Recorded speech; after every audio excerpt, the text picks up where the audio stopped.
There he is. He's here again.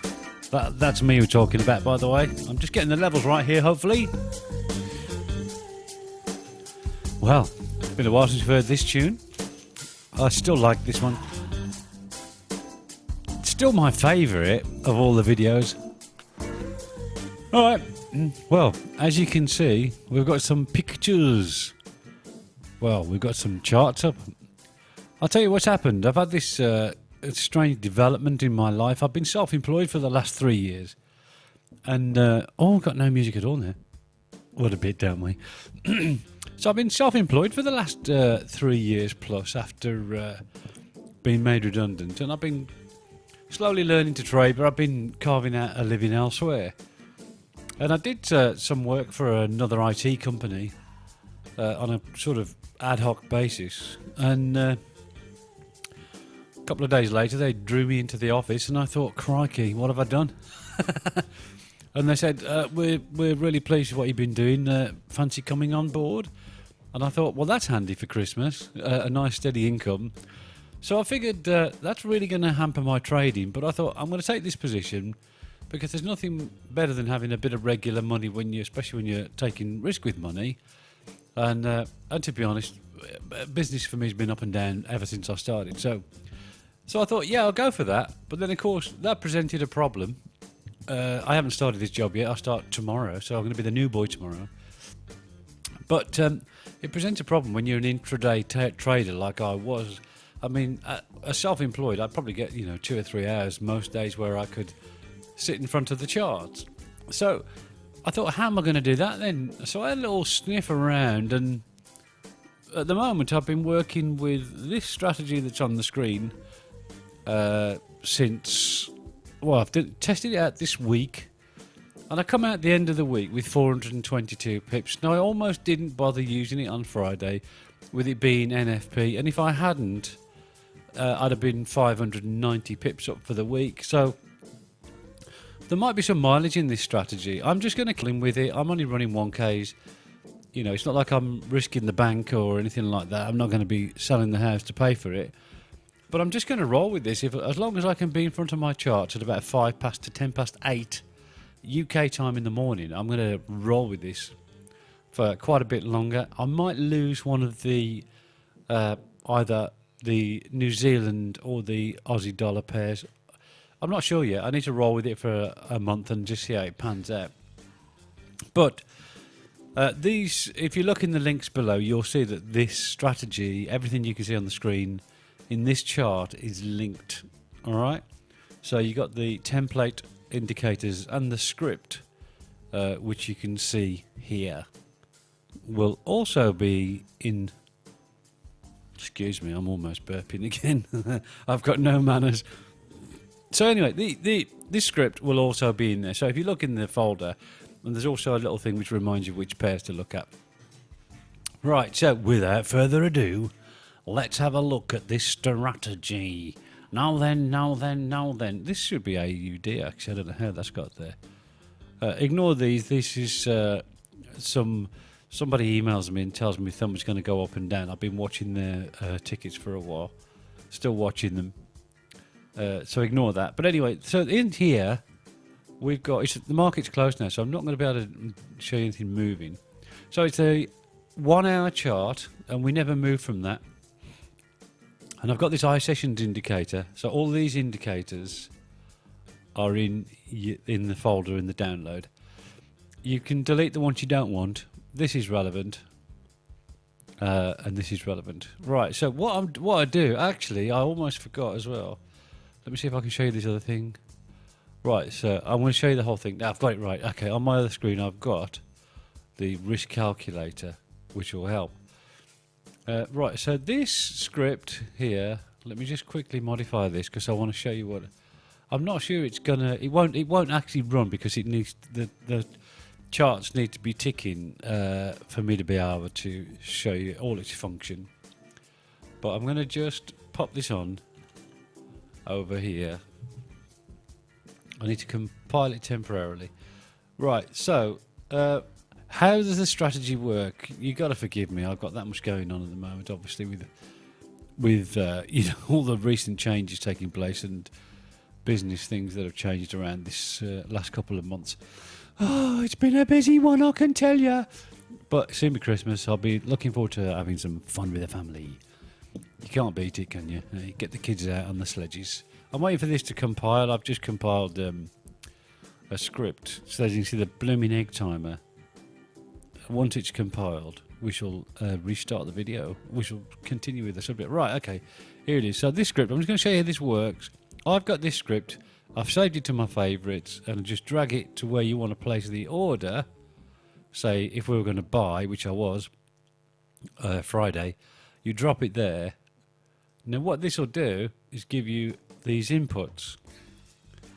And these inputs are based on this risk calculator, you see, right? So we're going to go through it all again now. Here's the strategy. So this bar here, I'm going to zoom right in now so we can see. I'll show you one that worked out the day before. So this bar here, this green box, is the iSessions indicator. And what it's highlighting is this bar closes at 8 a.m. So you've got 8, 7, 6, 5, 4. So basically the 3 till 7 bars included. And the strategy I was doing was trading the breakouts. I've never been into breakouts at all, but I was thinking, how else can I do it? So as you can see, this opened down here somewhere. Now, what the strategy is, you can probably flex these rules so it's this bar you're trading from, but who knows? I'd probably stick with what I'm doing. I actually traded this from the open. I thought, well, the risk's really small on that, so I got off. I had a really good day with that. But the strategy that we're going to talk about is, okay, so you measure this risk. As you can see, that's 65 pips. So you go into the Clever says a risk calculator and you enter this field, 65. So if you've got £1,000 account and you want to risk 1%, which I would highly recommend at the moment, especially when you're trying something, and you're in the UK, that would be 15 pence a pip, which you would struggle with because the best you can get is 10 in units of 10, so it'd be 10 or 20, so you'd have to go to 10 or 20. In my case, it would be 10. I'd go the lower side of the risk. But in the IC markets world, which is where my broker is, this is lot size is calculated as 0.003. That's providing that this up here is 0.5. So if I went on to another pair and it was 0.08, for example, then we'd put 8 in there and the value would change. See, now it's dropped the lot size to 2. So all the time, you know what you're risking, which is £10, which is actually, in the grand scheme of things, nothing. This will save you a fortune. Seriously, money management is the... oh, God, I've got all sorts of things open in here. The money management, I tell you what, it's the one thing you've got to learn, isn't it? Yeah, forget price action, learn money management first and foremost. Right, I hope I'm not waffling on too much of this. I'm going to summarise all this in a bit. So you got the idea here. This is the pip value, which you can be found on this indicator, which is up here. Then you've got the... then you got, obviously, your stake lot size based on this number of pips, which you've entered in the white. So you can change these, obviously. You change that to 5%, which is okay if you really know what you're doing. Then I assume everything's going to change there. See, so it's F3. See, that goes 77, that goes to 15, rather than what's it say? Put it back to 1. It changes the lot size back down. Right, so you've got the idea of that. I don't know what that little hyphen is on the end. I was probably going to put something. I probably still will. Before you see this, there might be something there. I doubt it. I'm probably going to change my mind about that. Anyway, that's in the another link below. You'll see the Cleversys risk calculator link below, the one for the templates, etc. for this. Yeah, just look in the description. They're always in there. Everybody writes to me and says, I can't find your stuff. You didn't tell us where it is. So I don't show you on the screen. The link's below. You just got to click it. All right, that's enough of that. Let's save that. Okay, so we're going to pull that back up in a minute. Right, so here it is. So we were on the NZD, weren't we? Yeah, we've got this zoomed in so we can see what we're doing. Right, so the risk on there was 65 pips. Now, normally the target would be 50 pips. However, if the risk is bigger than 50, we take the target up to the same as the risk. So in this case, it was 62 pips. And that was a win. And you can probably see this did the same. Right, so this risk the day before was the same. This is a busy pair. It's one of my favourite pairs, everybody knows. And that easily makes target within a couple of hours. Before lunch, I'll be honest with you, before lunch, all week I've had my money in with this. It's been ever so good. Lunch in the UK, of course. Right. Let's go back to that then. So I'm hoping this is all making a little bit of sense. Right, so let's pick another pair, say like the pound dollar. Smoking a bit. Oh, right, okay. I'll give you the rules again in a minute. I'm trying to get this, how you're managing the risk sorted. I see that. We would have won that if we hadn't got whipped out. Right, okay, so, no, I'll tell you how this works in a minute. Right, so this is straddling. So if this one was a buy or a sell, well, do you know, I don't think I traded that one because here's the other rule. This is a trade filter. It's the 50 period moving average. So if it's not clearly above or clearly below, and as you can see, it's straddled here, it's a no trade day for me on that particular pair. Now this is a sell. There was no fill on that, but let's work the risk out because this is what we're interested in here. So the risk on that is 39 pips. Let's go to our risk calculator and watch the price change. 39. So I can put 5 lots on that and I'm only risking 5k, that is. Pip value 5. But the pip value on this is 8. So we're going to change that to 8. Just double click in the fields, you can change it. So that changes to 3. Get the idea. I could make that a drop down, couldn't I suppose, later on. Maybe I'll... that might be quicker, mightn't it, really? Couldn't do that one though. Couldn't do that one. Do you know what? How long does it take you to double click and type it?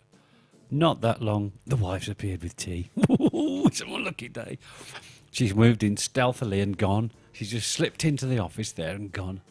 I did pre-warn her I was going to do a video. I'm overdue. I do apologise to anybody who's been waiting for something exciting to come out. But hopefully this will load your account with money and you'll be over the moon anyway. That's what I'm hoping. Everybody knows I just share everything because, mostly anyway, I share everything for free because I'm a nice chap and everybody should have one of me. Now, here's the other thing as well, is that I tend to wait. I don't do it dead on 8 o'clock when this opens. You could do. You could set it there, couldn't you?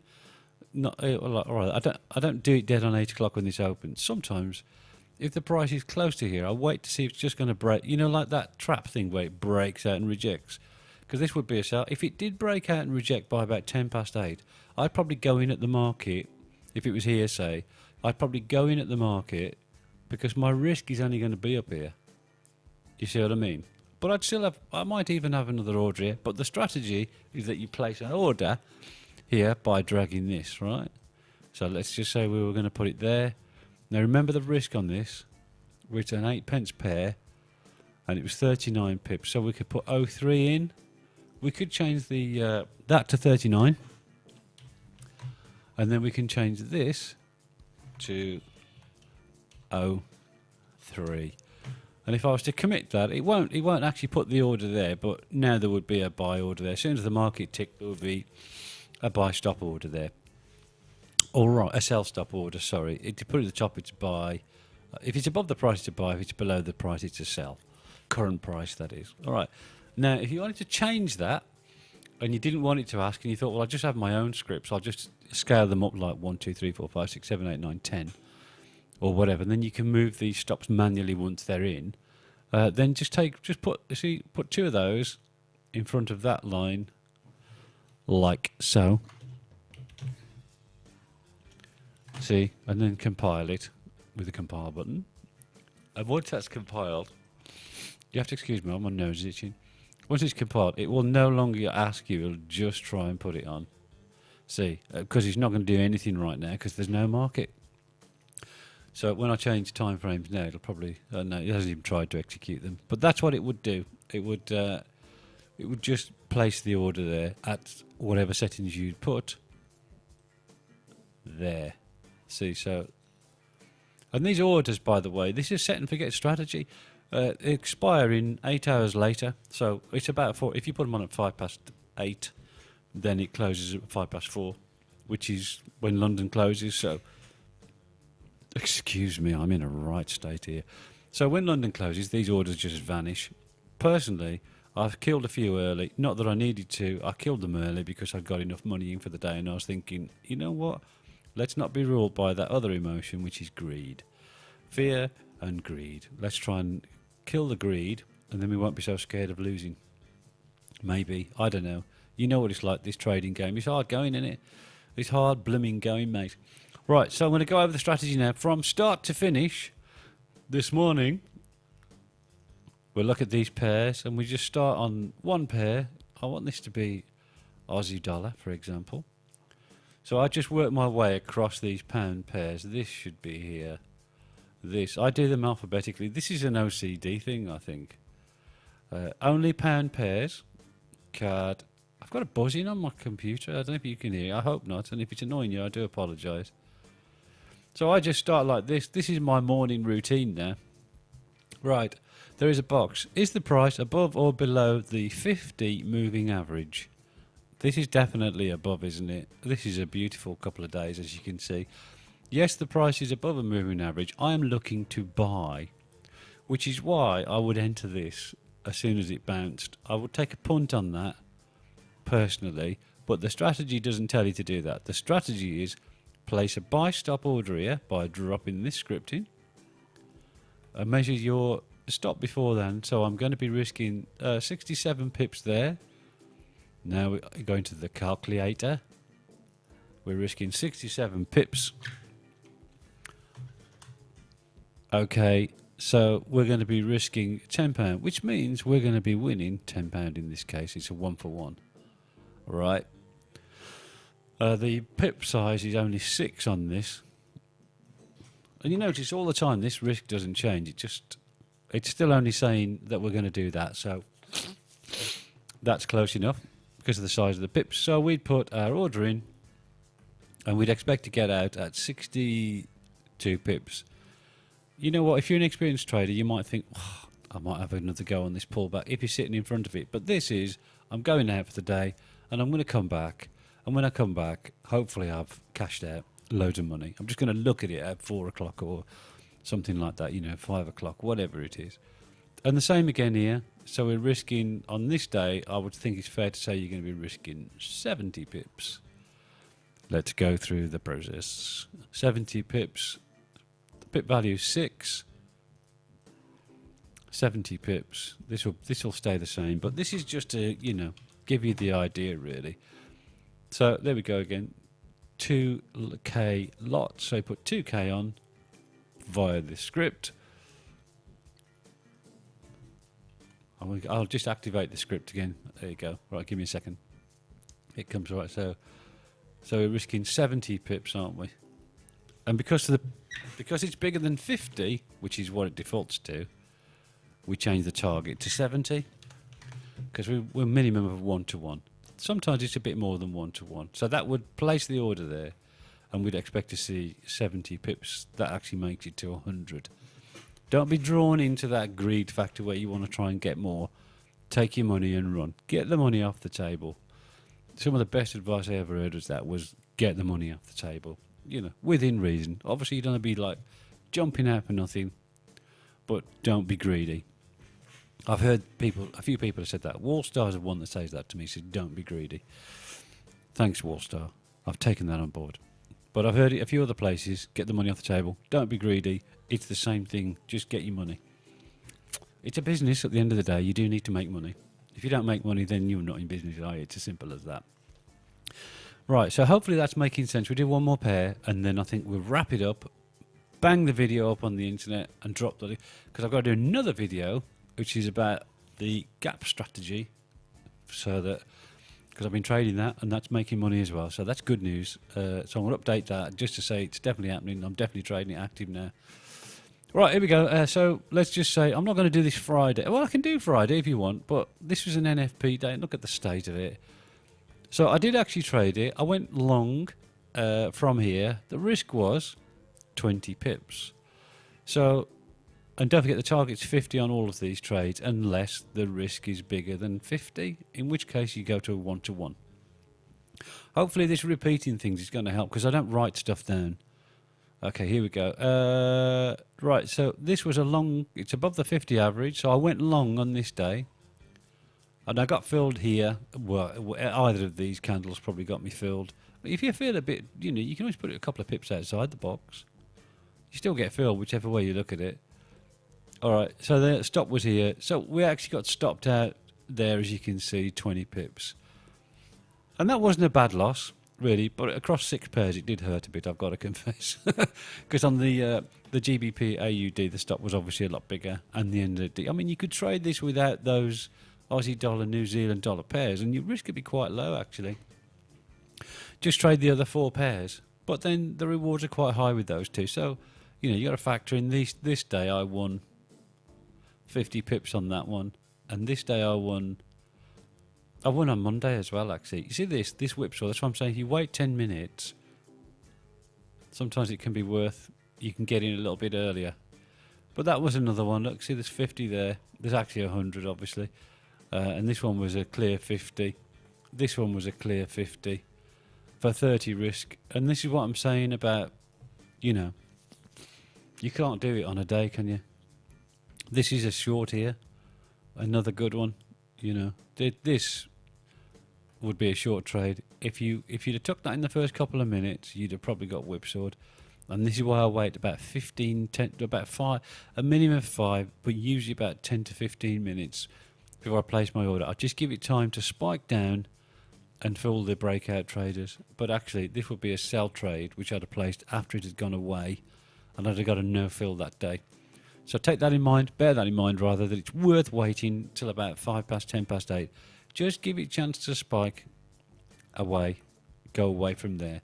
If it's close, like this is fairly close, so I mean there's not much room. This is a bit of a tight market, so hope that helps. Right, okay, so one more then, last one. So Swissy on this. Well, we haven't really. Do you know what? I don't think I've traded this all week because it's been just straddling this line. So no, forget that one. Yen, our old friend the yen. Okay, let's just look at this one. This is a sell. Obviously, I do apologise. That's my email. So this is obviously a sell here because it's below the 50. That would be a sell. No fill. We didn't get a trade that day. Same again. No trade that day. The order just switches off at 8. Now this one, this is another classic example here where you could get whipped out, like I see.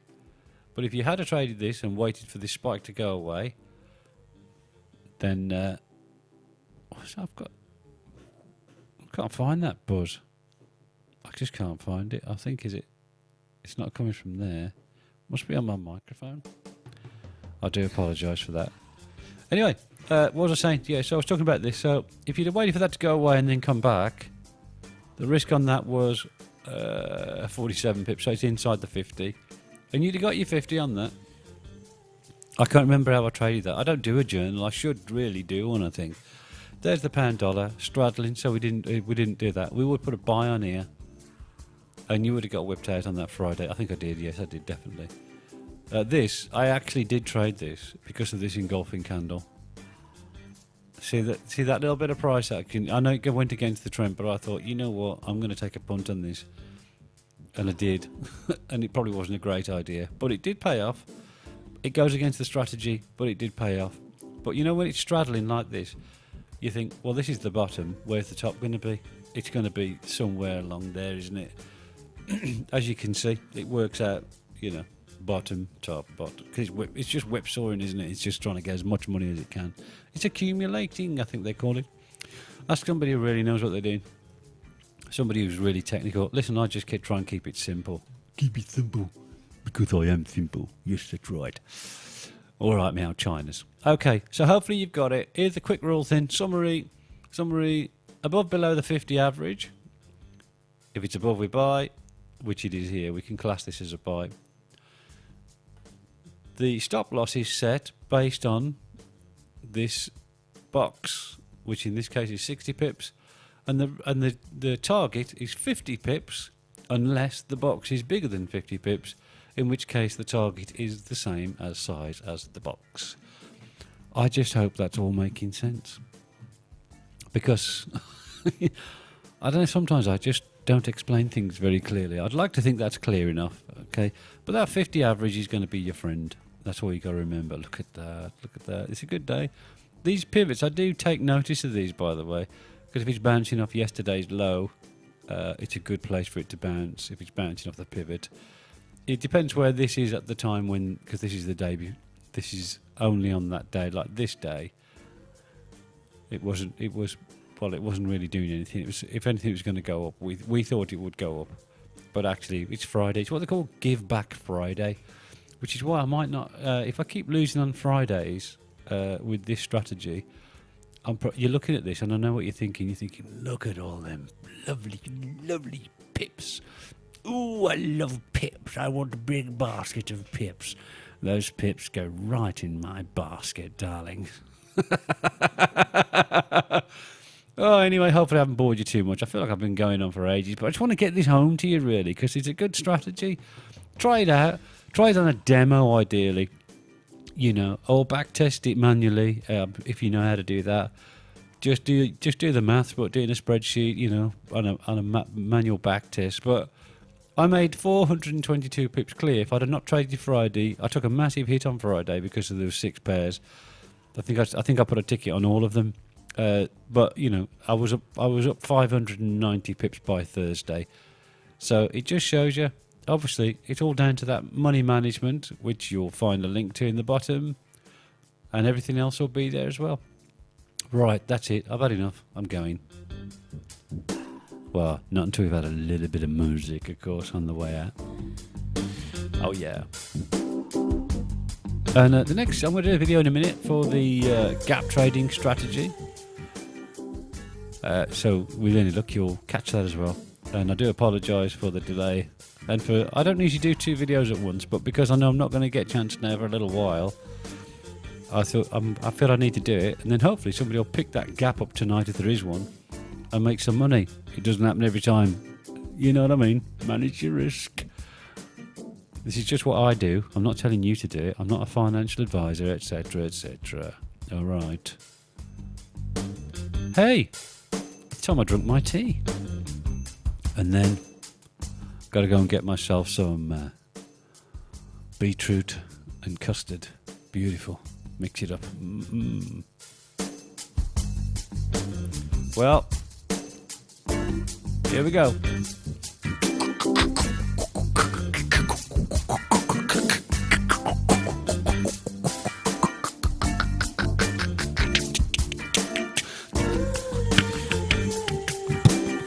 I'm never going to make a beatboxer. I did a video once about beatboxing. Yeah, I smashed up a cardboard box with a stick. I said, "How's that for beatboxing?" It's on my personal video channel, of course, not my trading. This one is dedicated to trading. All right, you lot have a good time. This stuff's on there. Just look below the links. Just look for them. They're there. Cheerio, fellows. It's been a blast. I'm falling, man. I'm going down.